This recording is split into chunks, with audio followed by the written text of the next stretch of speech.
আসসালামু আলাইকুম। আজকে আমি খুবই খুশি একটি বই উপহার পেয়ে, তাই দেরি না করে আমি ওই বইটি নিয়ে আলোচনা করছি এবং আমি দৃঢ় বিশ্বাস রাখি যে এই বইটি আল্লাহর তরফ থেকে উপহার এসেছে একজনের মাধ্যমে।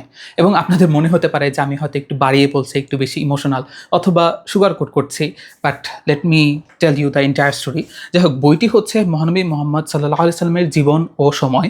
এটির অনুবাদ করেছেন মাহমুদ হোসেন এবং এটি অরিজিনাল লেকচার সিরিজটি হচ্ছে doctor Yasir Kadi Sira of prophet Muhammad সাল্লাল্লাহু আলাইহি সাল্লাম।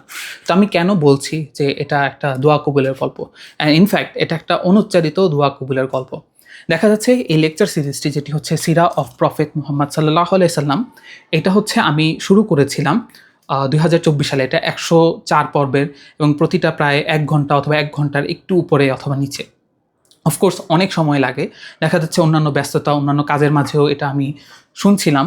এখন আমি 99তম পর্বে আছি। তো রোজার মাঝে, এই রোজাতে অর্থাৎ 2026 সালে যেটা হলো যে আমার হঠাৎ করে একটা মেসেজ আসলো যে আমার একটা ভিডিও ছিল যে আন্ডাররেটেড বইয়ের, এই কয়েকদিন আগে আমি রিলিজ করেছিলাম। তো সেটা দেখে একজন ভিউয়ার্স বলুন অথবা একজন দর্শক, উনি খুবই পছন্দ করেছেন এবং উনি হচ্ছে এই বইটা উপহার হিসেবে আমাকে দিতে চান। তা আমি তো খুবই খুশি, কারণ এই বইটা আমার এতদিন কেনা হচ্ছিল না। এটার মুদ্রিত মূল্য 1700 টাকা, এটা মওলা ব্রাদার্স থেকে প্রকাশিত। তো আমার কাছে মনে হয়েছিল হয়তো আমি এতটুকু অ্যাফোর্ড করতে পারছি না। মুদ্রিত মূল্য 1700 হলেও 25 অথবা 30% ছাড়ে আপনারা হচ্ছে 1190 অথবা 1275 এই রেঞ্জে আপনারা পেতে পারেন বইটা। তো যাই হোক, এটা খুবই জরুরি একটা বই ছিল, বাট আমি কিনতে পারছিলাম না ফর সাম রিজনস। তো আলটিমেটলি আমি অনেকবার হয়েছে যে রকমারি ওয়াফি লাইফ এগুলোতে স্ক্রল করছে, দেখছি এই বইটা কিনবো, এটা কিনবো কিনবো কিনবো করে আলটিমেটলি কেনা হচ্ছিল না ফর ডিফারেন্ট সার্কামস্ট্যান্সেস। যাই হোক, আমি অনেকবার মনে মনে চাচ্ছিলাম, কিন্তু কখনো হয়তো হাত তুলে ভাবে দোয়া করিনি, কিন্তু আল্লাহ সেই দোয়া কবুল করেছেন। আলহামদুলিল্লাহ, আলহামদুলিল্লাহ। আমি আসলে আলহামদুলিল্লাহ বলে শেষ করতে পারবো না। এবং it means a lot to me, more than you can imagine. আমি হয়তো অতটা এক্সপ্রেসও করতে পারছি না। কেন? আমার কিন্তু রাসূল সাল্লাল্লাহু আলাইহি সাল্লামের সিরা পড়ার একটা অভ্যাস আছে। আমি আইদার শুনি অথবা কোনো না কোনো অ্যাঙ্গেল থেকে কোনো না কোনো বিষয় নিয়ে আমি হয়তো পড়ার চেষ্টা করি। অনেক ধরনের বই আছে।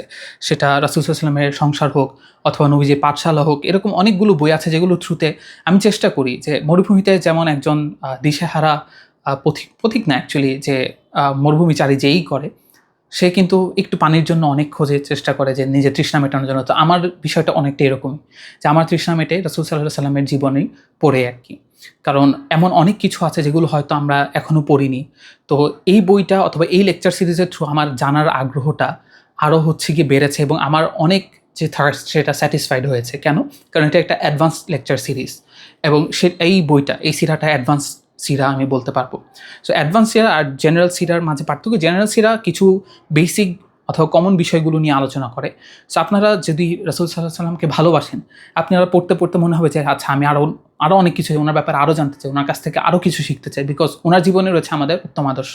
ইভেন আপনি যদি আমাকে বলেন যে সব বই বিক্রি করে আমি আপনাকে এর সমপরিমাণ অর্থাৎ এর থেকেও বেশি অথবা এর থেকে বেশি আপনি আমাকে হচ্ছে গিয়ে বই দিবেন আর কি, এই সিরার বই, আমি আমার সব বই দিয়ে এগুলো নিয়ে নিব আর কি। এটা হচ্ছে গিয়ে আমি অন রেকর্ডই বলছি আর কি, বিকজ আমার জানার খুবই খুবই আগ্রহ আছে এবং সেগুলো আমি লাইফে ইনস্টল করতে চাই। Of course there are some flaws in me, actually some no, অনেকগুলি ফ্লজ আছে, অনেক খামতি আছে, কিন্তু আমার ভালোবাসায় হচ্ছে কোনো খামতি নেই। এবং আমি মনে করি যারা রাসূল সাল্লাল্লাহু আলাইহি সাল্লামকে ভালোবাসেন, তাদেরকে এই বইটা মাস্ট পড়া উচিত, তারা যেন এই বইটা সংগ্রহে রাখে। এবং এটা আমি প্রমোশনের খাতিরে মোটেও বলছি না। যে আপনারা যদি বইটার প্রতি আস্থা ওরকম না থাকে, আপনার প্রয়োজন লেকচার সিরিজটাই শুনুন, ফ্রিতেই শুনবেন আমার মতো। তো ফ্রিতে শোনার পরে এরপর আপনারা ডিসাইড করুন। তো আপনাদের কোয়েশ্চেন আসতে পারে, আচ্ছা ফ্রিতে তো শুনলাম, শোনার পরে তাহলে কেন আমার এই বইটা দরকার? কথা হচ্ছে যে অনেক সময় নোট করতে পারি না। তো এই বইয়ে আপনি খুবই ইজিলি, দেখা যাচ্ছে আপনি নোট করা অবস্থায়, যেহেতু লেখা আছে, এরপরে জাস্ট আপনি হয়তো মার্ক করে রাখলেন এবং সেই জিনিসগুলো আপনি আপনার লাইফে অ্যাপ্লাই করলেন। দেখা যাচ্ছে এই অ্যাডভান্স লেকচার সিরিজটি অথবা এই বইটা কেন দরকার? আমাদের সমাজে এমন অনেকে আছে যারা রাসূল সাল্লাল্লাহু আলাইহি ওয়াসাল্লামের ব্যাপারে জানেন না, কিন্তু অনেক মন্তব্য করে ফেলে। হয়তো মিথ্যা মন্তব্য করে, অনেক সময় আপত্তিকর মন্তব্য করে ফেলে আর কি। তো এমন হয়েছে, আমি ইন জেনারেল অনেককে জিজ্ঞাসা করেছি আর কি, যে আচ্ছা, আপনারা যে ইসলামে এত এত মন্তব্য করেন, সেটা আপনি দৃশ্যত ইসলাম প্রেমী হোক অথবা ইসলাম বিদ্বেষী হোক, আপনারা কতটুকু কোরআন পড়েছেন ভালো করে বুঝে শুনে এবং কতটা আপনাদের সিরা পড়া হয়েছে? মোস্ট কেসেস, 99% কেসেসে দেখা যাচ্ছে সিরা কেউই পড়ে না। সো আপনি চিন্তা করুন, এটা কেমন অ্যাবসার্ড একটা বিষয় যে আপনি নিজেকে মুসলিম দাবি করছেন অথচ রাসূল সাল্লাল্লাহু আলাইহি ওয়াসাল্লামের জীবনের ব্যাপারে আপনারা বিস্তারিত জানেন না। সো আমি মনে করি যে অ্যাজ এ রেসপন্সিবল মুসলিম, আমাদের সকলকেই সিরা নিয়মিত অধ্যয়ন করতে হবে, আমাদের শিখতে হবে। আমাদের হচ্ছে এই বইগুলো পড়ার থ্রুতে ওনার যে লাইফস্টাইল থেকে যে শিক্ষা আমরা হচ্ছে আমাদের লাইফে সেগুলো অ্যাপ্লাই করতে পারি। এবং অনেক ক্ষেত্রে এমন হয় যে বিভিন্ন জিনিস আমরা ইসলাম বিদ্বেষীদের মুখে শুনে মনে করি আয় হায় এটা কি রাসূল সাল্লাল্লাহু আলাইহি ওয়াসাল্লাম করতে পারেন, বাট আপনারা যদি প্রপার সোর্সের থ্রু আপনি এটা শেখেন, ঘটনার যে একটা চেইন আছে সেটা আপনারা যদি রিড করতে পারেন, তাহলে বুঝবেন যে এই যে ঘটনাগুলো যেগুলো হচ্ছে গিয়ে মিসইন্টারপ্রেট করা হয় অথবা আমাদেরকে যেভাবে উপস্থাপন করা হয় সেটা আসলে ওরকম না। এটার পেছনে একটা উইজডম আছে, and there are many things that we can learn from them. So আমি বলবো যে আপনারা এই বইটা অবশ্যই দেখতে পারেন। প্রয়োজনে আপনার লেকচার সিরিজটা আগে শুনে নেবেন, এরপরে না হয় বইটা দেখবেন। সো আমি মনে করি আজকের জন্য এতটুকুই যথেষ্ট।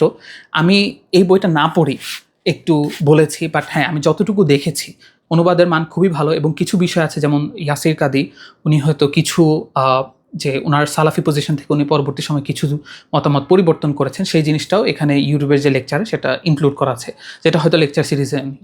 তো আবার আরেকটা ভালো জিনিস হচ্ছে যে লেকচার সিরিজে যে বিষয়গুলো একটু রিপিট হয়েছে সেই জিনিসগুলো হচ্ছে এই বইগুলোতে এই বই দুটোতে ট্রিম করে দেওয়া হয়েছে। সো ইন দ্যাট কেস এটা খুবই ভালো। অ্যান্ড আমার যদি বইয়ের ব্যাপারে একটু কিছু সেটব্যাক নিয়ে বলি, তাহলে বলবো যে কাভারটা আরেকটু সুন্দর করা উচিত, আর টাইটেলটা হয়তো আরেকটু অন্যরকম হতে পারতো, বাট আমার হচ্ছে গিয়ে ইটস ওকে, টাইটেলটাও ভালো, কাভারটাও ভালো, বাট এটা আরও ভালো হয়তো হতে পারতো।